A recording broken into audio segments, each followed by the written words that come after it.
Morning bachcho, how are you?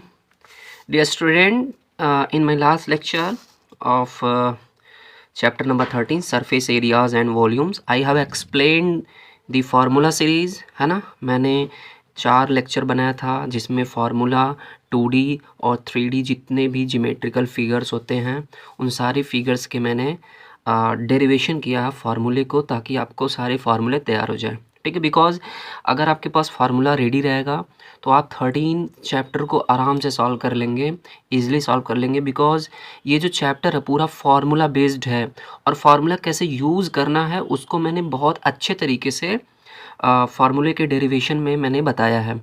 बहुत कुछ help मिलने वाला है यदि आप उस फार्मूले वाले सीरीज़ को देख चुके होंगे। तो मैं आप लोगों से एक बार सजेस्ट करता हूँ आप लोगों को कि आप सभी लोग वो फार्मूला तैयार कर लें अच्छे तरीके से। जब तक न तैयार हो तब तक उसे तैयार करें, क्योंकि जब तक आपको फार्मूला नहीं रेडी रहेगा आप एक भी क्वेश्चन सॉल्व नहीं कर पाएंगे। Okay, so dear student, today I am going to start chapter number 13 के जो एग्जाम्पल है, एग्जाम्पल 1 को स्टार्ट करूँगा। देखिए, एग्ज़ाम में कुछ भी आ सकता है। एग्ज़ाम में ज़्यादातर देखा जाता है कभी कभी केसेस में कि क्वेश्चंस तो कम आते हैं, एग्जाम्पल्स ज़्यादा आ जाते हैं। तो बच्चों, एग्जाम्पल को भी सॉल्व करना है और एग्जाम्पल सॉल्व किए रहेंगे तो आपको काफ़ी हैबिट भी मिले रहेगी एक्सरसाइज में सॉल्व करने के लिए, है ना। तो किसी भी क्वेश्चन को, किसी भी एग्जाम्पल को नहीं छोड़ना है ना। क्योंकि जो एग्ज़ाम होता है वो एक सरप्राइज़ होता है ना। वो कुछ भी आ सकता है, तो आपको पूरा तैयार करना होगा। तो बेटा, ये आपका surface areas and volumes chapter number 13 है, एग्जाम्पल नंबर 1। और मैं आप लोगों को बता दूँ, ये जो चैप्टर है ये मिनिमम 7 मार्क्स लाएगा एग्ज़ाम में। ठीक है, 7 मार्क्स तक के क्वेश्चंस आते हैं इसमें, 7 8 भी आ सकता है। तो 7 मार्क्स ये बोर्ड के एग्ज़ाम में आता है इस क्वेश्चन में। ये जो एग्जाम्पल ये 3 मार्क्स का है। ये जो एग्जाम्पल मैं बता दूं आप लोगों को 3 मार्क्स का है। तो आप लोग अभी कुछ टाइम बाद 3 मार्क्स के मालिक हो जाएंगे। ठीक है, बहुत अच्छे तरीके से। तो बच्चों, पहले क्वेश्चन को बहुत ही अच्छे से समझ लिया जाए क्या बोला जा रहा है क्वेश्चन में। देखिए, यहाँ पे बोल रहा है कि Rashid got a playing top, top means लट्टू, as his birthday present which surprisingly had no color on it। Rashid क्या करता है, एक लट्टू अपने बर्थडे पर क्या करता है, पाता है यहाँ पे, which surprisingly had no color, जिस पर कोई कलर नहीं था, मतलब लट्टू पे कोई कलर नहीं है। ठीक है, he wanted to color it with his crayons, और वो क्या करना चाहता था कि उस लट्टू के ऊपर अपना जो खुद का क्रेयॉन्स था, कलर था। ठीक है, क्रेयॉन मतलब एक कलर होता है, उससे क्या करना चाहता है, उसको कलर करना चाहता है। He wanted to colour the top is shaped. अब देखिए, लट्टू के बारे में बताया जा रहा है कि जो इस लट्टू का जो शेप है ना, तो उसका जो शेप है लाइक ए कोन सरमाउंटेड। कैसा है बच्चों, एक कोन जैसा है, सरमाउंटेड कोन जैसा है। ठीक है, सरमाउंटेड बाई ए हेमिस्फीयर, और उसका जो ऊपर वाला हिस्सा है, टॉप वाला हिस्सा है ना, ऊपर का हिस्सा, ये सरमाउंटेड है। सरमाउंटेड मतलब होता है बच्चों घिरा हुआ, कवर, है ना। तो कवर्ड भी लिखा जा सकता था, यहाँ सरमाउंटेड भी लिखा है। तो सरमाउंटेड बाई हेमिस्फीयर, एक हेमिस्फीयर से क्या है वो, आप लोग को पता ही होगा हेमिस्फीयर क्या, मैंने सब डेरिवेशन में फार्मूले के बता दिया है, तो आप लोग को बहुत अच्छे तरीके से होगा पता, है ना। सरमाउंटेड बाई हेमिस्फीयर, और वो ऊपर से हेमिस्फीयर से क्या है, कवर है। ठीक है, the entire top is 5 centimetre in height.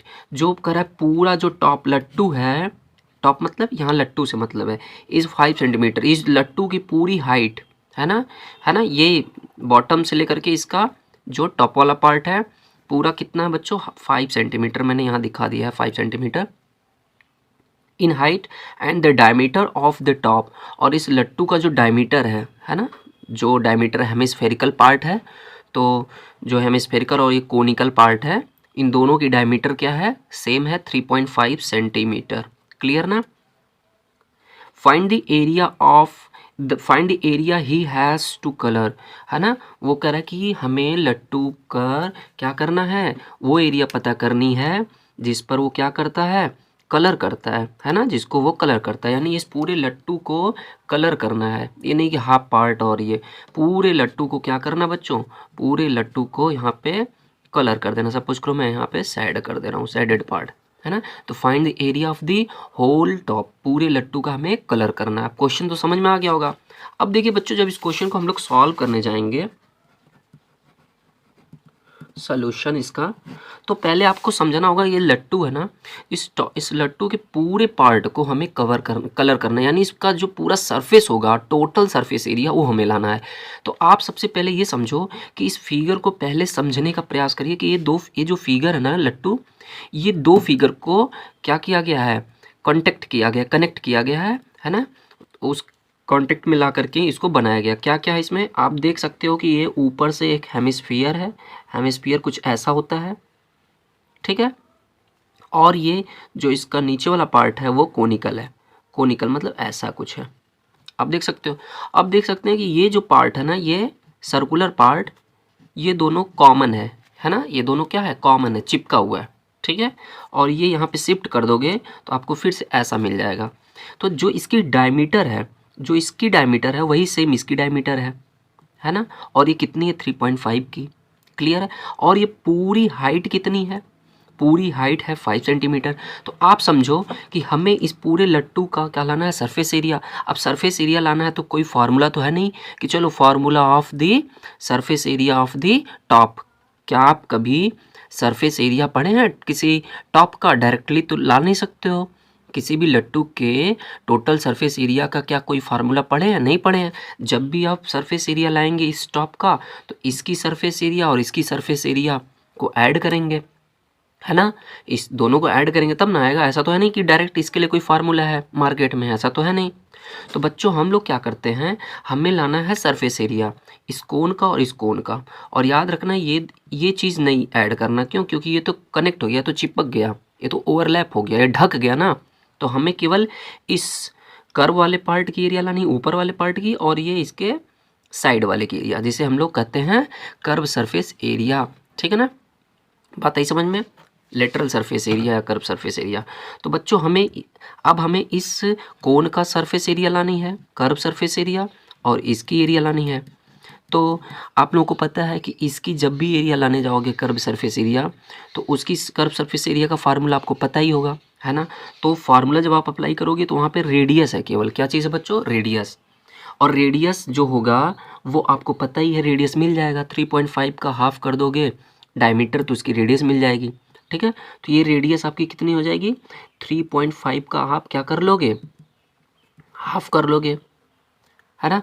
और जो रेडियस इसकी होगी वही रेडियस इसकी हो जाएगी, है ना। यानी दोनों की रेडियस क्या हो गई, 3.5/2, है ना। जब आप इसका कर्व सरफेस एरिया लाने जाओगे, लेटरल सरफेस एरिया कोन का, तो फार्मूला पहले देख लीजिए। पहले आपको ये पता होना चाहिए कि हमें रॉ मटेरियल क्या लगेगा, हमारे पास कौन कौन सी चीज़ें ज़रूरी होगी जो इस क्वेश्चन को सॉल्व करेगी। तो पाई का वैल्यू पता है, आर का वैल्यू मालूम है, एल नहीं मालूम, स्लैंट हाइट नहीं मालूम है, एल फॉर स्लैंट हाइट। मैं बताया हूँ कि किसी भी कोन का बच्चों जो ये वाली तिरछी तिरछी लाइन होती है, इसी को कहते हैं स्लैंट हाइट, एल।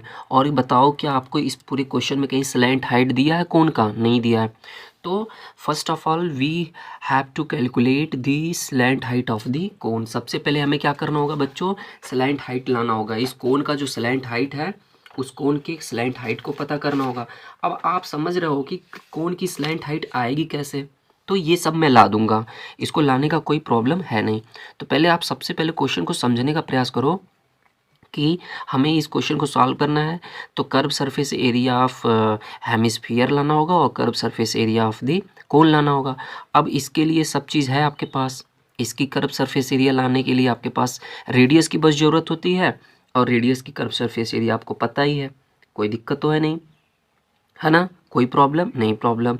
अब बच्चों हमें इसकी कर्व सरफेस एरिया लानी है, तो इसकी कर्व सरफेस एरिया कैसे आएगी, तो इसके लिए फार्मूला होता है पाई आर एल। आर का वैल्यू मालूम है बट एल का वैल्यू नहीं मालूम, तो हमें सबसे पहले एल लाना होगा। क्या लाना होगा, एल लाना होगा। तो अब क्वेश्चन को हम लोग सॉल्व करने जाते हैं। पहले लिख लेते हैं गिवन में क्या क्या चीज़ दिया गया बच्चों। आपके पास टोटल हाइट ऑफ, पहले लिखते हैं ना कैसे, शुरुआत कैसे करते हैं। Total height of top, top का टोटल हाइट कितनी है, 5 सेंटीमीटर, है ना, कोई दिक्कत। फिर लिखा है क्वेश्चन में कि डायमीटर ऑफ हेमिस्फेरिकल पार्ट, है ना, क्या चीज़, diameter of hemispherical part.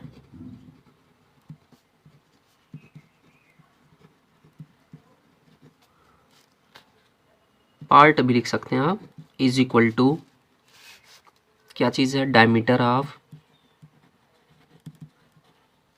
Diameter of conical part, diameter of conical part. दोनों की डायमीटर कितनी है बच्चों, तो ये है 3.5 सेंटीमीटर। तो रेडियस क्या हो जाएगी, आप लोगों को मालूम है, रेडियस फट से आप मालूम कर लो। So radius of spherical end, हम एक ही बार लिख दे रहे हैं, दोनों का हो जाएगा, स्फेरिकल एंड कोनिकल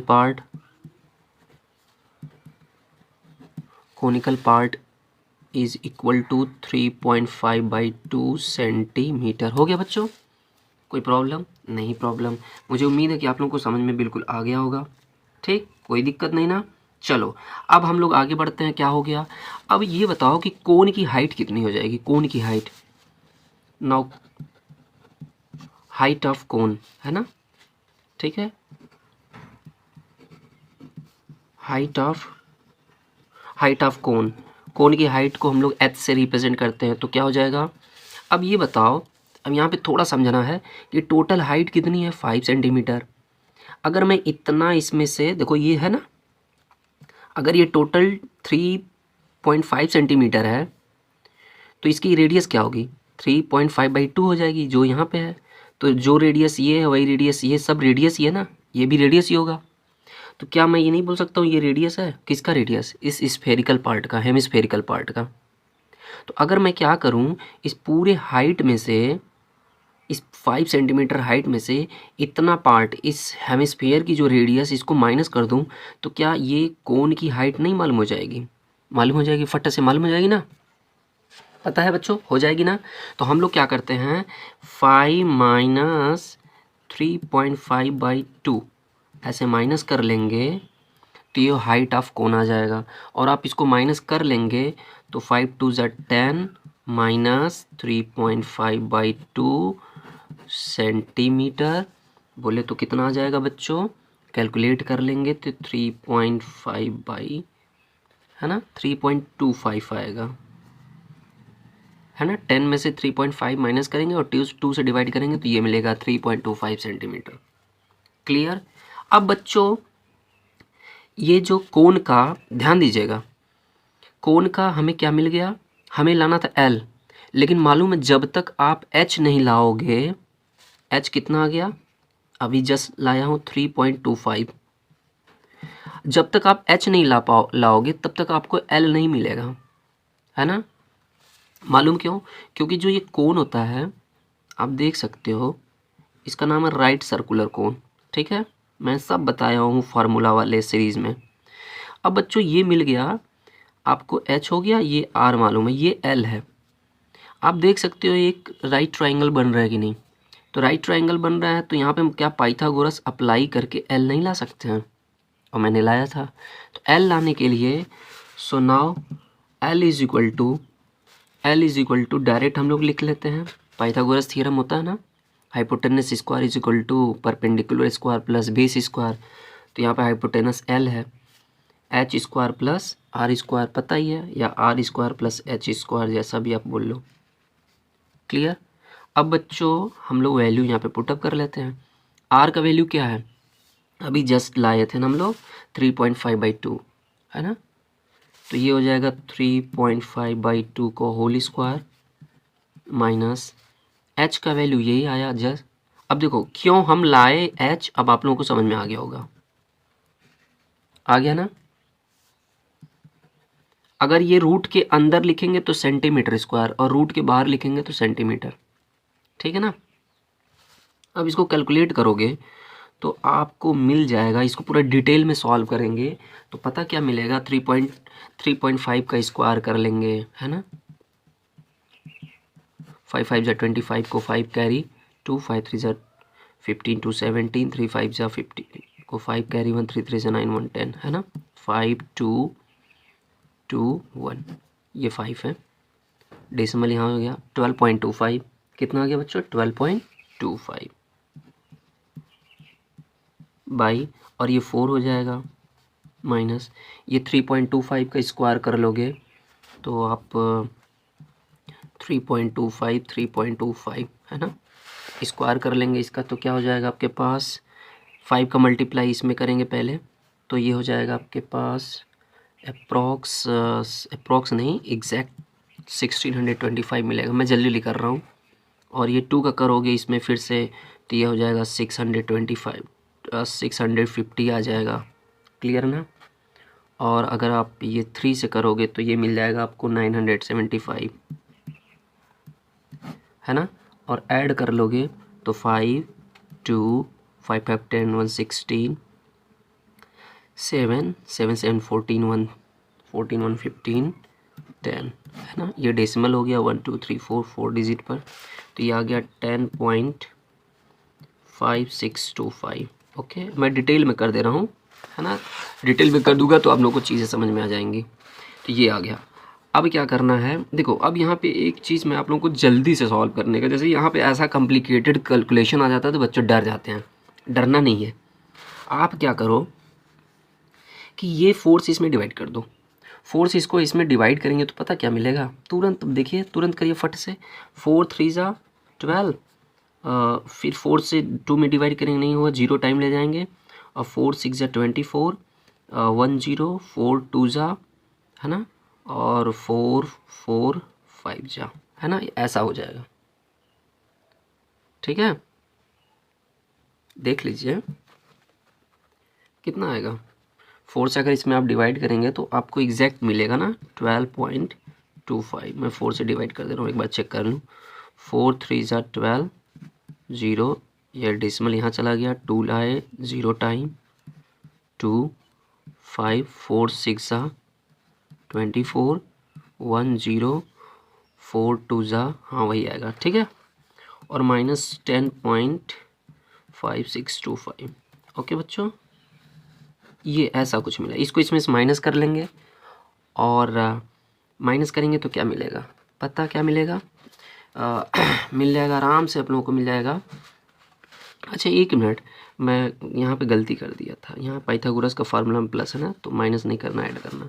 अब आप ऐड कर लो, तो जब आप ऐड करोगे तो आपको आराम से मिल जाएगा क्या चीज़, लगभग 13.6250 ये मिलेगा। ठीक है, देख लो, ऐड कर लो, 5 5 10 0 कैरी 1 2 2 4 1 5 6 6 12 2 कैरी 1 5 1 5 और 0 5 0 1 6 कैरी, और 10 3 13 हो गया। अब बच्चों इसका स्क्वायर रूट लेना है। जब आप बुक देखोगे ना तो एनसीईआरटी की बुक में डायरेक्ट ये करके डायरेक्ट जो मैं अगली लाइन लिखने जा रहा हूँ वो किया गया, मतलब अब इसका स्क्वायर रूट लेना है। स्क्वायर रूट लाने का भी तरीका मैं बताया था आप अपने लेक्चर में, बहुत अच्छा लेक्चर है, आप जाके वहाँ पे देख सकते हैं कि कैसे हम लोग फटाक से स्क्वायर रूट लाते हैं। पहले इसमें डिवाइड करेंगे तो मैं 3 ले लेता हूँ, पहला स्टेप तो सबको पता है, 3 3 ज़ा 9, ये बहुत गरीब लड़का होगा वो भी कर लेगा। ठीक है, ये मिलेगा 4 और यहाँ 6 हो जाएगा, इसको ऐड कर लेते हैं, ये डेसिमल यहाँ चला जाएगा, 6 और 2 मिल गया।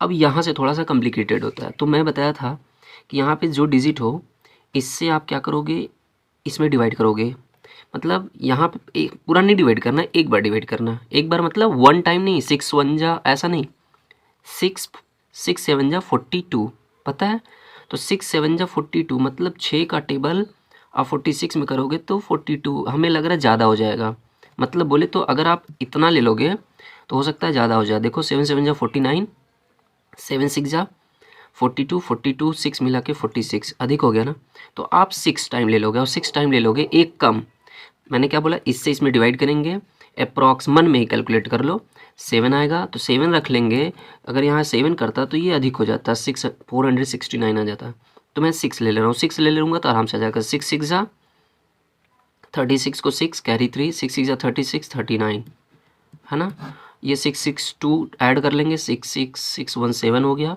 अब इसको माइनस कर लेंगे, यहाँ 6 मिल जाएगा, 15 में से 9 निकला, यहाँ पे मिलेगा 6, और ये 5 0 ऊपर से ला देंगे। अब फिर से डिवाइड कर लेंगे, तो फिर से डिवाइड कर लेंगे मतलब ये आ जाएगा 6 6 समथिंग समथिंग आएगा, और आपके एनसीईआरटी की बुक देखोगे तो वहाँ पे होगा अप्रॉक्स 3.6 कुछ भी रहता है, तो उसके अप्रॉक्स 3.7 ले लेते हैं और यही आपकी बुक में दिया होगा। ठीक है, समझ में आ गई बच्चों, क्योंकि आगे बहुत ज़्यादा लेने के मतलब नहीं है। क्लियर ना। तो ये पॉइंट ये आ गया आपका 3.7। अप्रॉक्स भी लिख सकते दोगे तो कोई दिक्कत है नहीं, यार लिखो या मत लिखो। ठीक है, तो ये आ गया आपका क्या चीज़, स्लैंट हाइट। अब देखिए ये चीज़ अभी तक हम लोग एल पता कर लिए, अब एल मालूम हो गया आपका, तो आप पूरे इस टॉप का, इस पूरे टॉप का क्या ला सकते हैं, सरफेस एरिया ला सकते हैं। बहुत आसान है, बहुत अब दिक्कत नहीं, क्योंकि अब लगभग काम हो चुका है, आपके पास मटेरियल सब आ गए हैं। तो अब हम लोग बच्चों क्या करने जा रहे हैं, सरफेस एरिया लाने जा रहे हैं। क्या लाने जा रहे हैं, surface area of, surface area क्या करने बच्चों जा रहे हैं, now surface area of, surface area of top. ये देखो ध्यान दीजिएगा, हम एक ही लाइन में यहाँ पे एक स्ट्रक्चर बना रहे हैं, एक फॉर्मेट बना रहे हैं, उसी फॉर्मेट में हम लोग सब चीज़ वैल्यू पुटअप कर देंगे। तो लिखेंगे surface area of top is equal to, है ना, कर्व सरफेस एरिया, शार्ट में लिखते हैं सी एस से, सी एस से of hemisphere, hemisphere plus C S से ऑफ, है ना, सी एस से ऑफ क्या चीज़, कोन। क्यों, क्योंकि मैंने बताया था कि ये जो टॉप है ना, ये टॉप है, ये सी एस से ऑफ हेमिस्फीयर और सी एस से ऑफ कोन से मिलके बन रहा है। यहाँ पे मैं अलग अलग करके दिखाया था, क्यों, क्योंकि ये जो दोनों का जो एक पार्ट है, ये जो सर्कुलर पार्ट, ये ओवरलैप है, ये तो ढक गया, तो इसकी एरिया लानी नहीं है, तो केवल लाना है सी एस से ऑफ हेमिस्फीयर और सी एस से ऑफ कोन। तो मैं यहाँ पे एक चीज़ कर दिया। अब आपके पास फार्मूला है, इन स्टेटमेंट के बदले में आप फार्मूला यहाँ पे इसको पुटअप कर लेते हैं। तो क्या हो जाएगा बच्चों, सी एस से ऑफ हेमिस्फीयर का फार्मूला पता ही है ना, क्या पता है, क्या होता है फार्मूला, तो सबको पता है फार्मूला होता है आपके पास 2πr², होता है कि नहीं। क्यों, क्योंकि स्फीयर का होता है 4πr², तो इसका आधा ही है ना, हाफ है, तो 2π² होगा कि नहीं होगा। नहीं याद है तो याद कर लीजिए सब। और मैं आप लोगों से बताया था कि जो लोग डेरिवेशन देखे होंगे उनको सब फार्मूला तैयार हो जाएगा, है ना, लर्न नहीं रहेगा तो बना लेंगे। और सी एस एफ कोन का फार्मूला होता है πr/l। अब देखिए यहाँ पे क्या होने वाला है, चीज़ें बहुत आसान से होने वाली है, इसीलिए मैं अलग अलग नहीं कहा, मैं अलग अलग, मैं C S C of hemisphere को एक बार कैलकुलेट करके फिर सी एस सी ऑफ कोन को कैलकुलेट करके दोनों को ऐड कर देता, आंसर आ जाता। लेकिन इससे चीज़ें आसान हो जाती हैं, इस फॉर्मेट को बनाने से जो चीज़ें होती हैं बच्चों एकदम बिल्कुल ईजिली सॉल्व हो जाती है। क्यों, क्योंकि बहुत सारी चीज़ें इसमें आपको कैलकुलेट करने से क्या हो जाता है, छुटकारा मिल जाता है। तो आप देख सकते हो यहाँ से पाई और ये आर कॉमन हो जाएगा। क्यों कॉमन होगा, आर तभी कॉमन होगा जब दोनों की रेडियस सेम होगी, और आप देख रहे होगी दोनों की रेडियस क्या है, यहाँ पे सेम है ना, जो रेडियस स्फीयर की होगी हेमिस्फीयर की, वही रेडियस कोन की है। तो जब इक्वल होता है तभी आप कॉमन करोगे, बहुत ध्यान से देखिएगा। इसीलिए देखो मैं यहाँ पे सीधे लिख दिया था क्या, radius of hemispherical and conical part, means यहाँ पे आर भी आप लिख सकते थे। अगर अलग अलग रहता तो एक को स्मॉल आर ले लेते, एक को कैपिटल आर। आगे लेंगे, आगे हम लोग ऐसा करने वाले हैं, बहुत सारे क्वेश्चन रहेंगे जहाँ पे रेडियस और ऐसे तमाम चीज़ें डिफरेंट रहेंगी, 2 या 3 फिगर के, तो वहाँ पे हम लोग अलग अलग लेटर्स का यूज़ करेंगे। यहाँ पे चूँकि दोनों सेम है इसलिए मैं कॉमन कर लिया। अब देखो बच्चों मिल जाएगा 2 और एक आर मिल गया और प्लस एल। अब यहाँ पे वैल्यू आप पुटअप कर दो, पाई का वैल्यू बोल रहा है, इंस्ट्रक्शन है कि आप 22/7 लीजिए, आर का वैल्यू 3.5/2 हो गया और इनटू, और ये 2r है, 2r है मतलब 2 इंटू आर का वैल्यू 3.5/2 और प्लस एल, एल आप लाए ही थे, एल आपके पास यहाँ पे है, पीछे आप देख लीजिए थोड़ा सा फट से, एल इज इक्वल टू 3.7 है, ठीक, 3.7। अब स्क्वायर सेंटीमीटर कर लेंगे, क्यों, क्योंकि एरिया है तो स्क्वायर में रहेगी और यूनिट है आपकी सेंटीमीटर, तो सेंटीमीटर स्क्वायर, है ना। इसको हम लोग डिवाइड कर सकते हैं, 2 से इसको डिवाइड कर लेंगे तो 11/7 3.5। अभी हम लोग आगे और कैलकुलेट कर लेंगे। देखिए बच्चों ये 2 से 2 क्या हो जाएगा, मर जाएगा, इन दोनों को ऐड कर लेंगे, देखिए 7 और 5 ऐड कर लेंगे, कितना हो जाएगा 12, 3 3 6 1 7, है ना। अब आप बच्चों इस पूरे को कैलकुलेट कर लोगे और आपका आंसर जो हो जाएगा अप्रॉक्स लगभग कितने हो जाएंगे, इस 7 को भी इससे डिवाइड कर लो, इससे इसमें मल्टीप्लाई कर लो या इसमें कर लो, तो 5 वन जा 5 वन जा 5 है ना, और मल्टीप्लाई 7.2 स्क्वायर सेंटीमीटर, और एक स्टेप और कर लोगे तो आपको आ जाएगा 39.6 स्क्वायर सेंटीमीटर, है ना। तो ये बच्चों आपका आ गया क्या चीज़, एरिया, क्या आ गई इसकी, CSA आ गई। बहुत टफ नहीं था। मेन देखो ये है, इसमें बच्चे बहुत ज़्यादा समय खर्च करते हैं यहाँ पे, ठीक है। यहाँ पे अगर हम ऐसा फॉर्मेट बना लेते हैं और ये कॉमन कर लेते हैं तो आपको वैल्यू बार बार पुटअप नहीं करना होगा। अगर आप कॉमन नहीं करते तो यहाँ पे भी पाई का वैल्यू पुटअप करना पड़ता है, यहाँ पर भी आर का वैल्यू पुटअप करना पड़ता है, 2 बार करना पड़ता है, 2 बार स्क्वायर करना पड़ता है ना। एल हम देखो यहाँ पे एक बार कॉमन कर लें तो चीज़ें आराम से इजीली कैलकुलेट भी हो गई और आपको बहुत ज़्यादा कैलकुलेशन भी नहीं करना हुआ, काम आपका बच गया। तो आपका जो मेन हर्ट है ना, जो मेन पॉइंट है वो ये है स्ट्रक्चर बनाना, और हम सारे क्वेश्चंस को इन्हीं स्ट्रक्चर के हेल्प से करने वाले हैं। क्लियर बच्चों। तो फिर हम लोग नेक्स्ट एग्जाम्पल में मिलेंगे, नेक्स्ट क्वेश्चन में। जो एग्जाम्पल एक भी क्वेश्चन नहीं छोड़ना है।